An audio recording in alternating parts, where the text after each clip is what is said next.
Prince George is still trying to shed its reputation as a dangerous city. The title likely stems from events that unfolded several years ago. In 2010, there were 11 homicides in our city. Police admit most violent crimes are tied to the drug trade.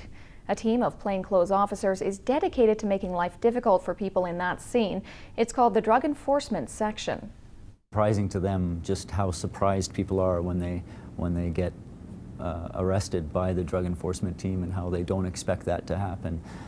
But you know, if you're dealing drugs in Prince George, you should expect that to happen. Whether it's downtown, in industrial areas, or near local homes, police say they're tracking down drug dealers. Most recently, the Drug Enforcement Section made 2 traffic stops for former MMA fighter Ryan Chappie. Last month, Ryan Chappie and Martha Paquette were pulled over here on Ogilvie Street. Police say they had meth and cocaine worth about $5,000. Both have since been charged with drug trafficking. There's always somebody to step in. There's always somebody with an addiction issue that's got a debt that needs to pay it off and will, you know, is put into the position where they need to sell. Maybe they come into that, you know, as an entrepreneurial thing. Maybe they come into it because they have to meet their addiction needs.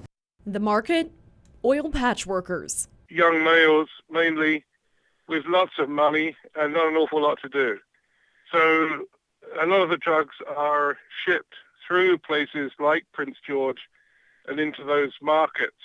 According to gang expert Robert Gordon, there's one main player. Prince George has traditionally been the stomping ground of Hell's Angels and their competitors, and they've been controlling the trade routes for marijuana coming out of British Columbia for quite a long time.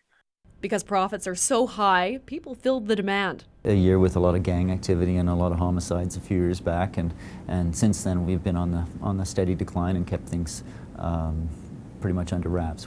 Although Prince George's crime rate is on the decline, one expert believes the key is to change our approach to a system of regulation and taxation. There's an endless number of policemen you can throw into the mix, and they're not really going to make a whole heck of a lot of difference in the long term. What's required is a structural change in the way in which we deal with recreational use of illegal drugs, and until that happens, you know, it's going to continue. Until then, officers will keep trying to make life tough for people in the drug trade. Camille McDonald, CKPG News.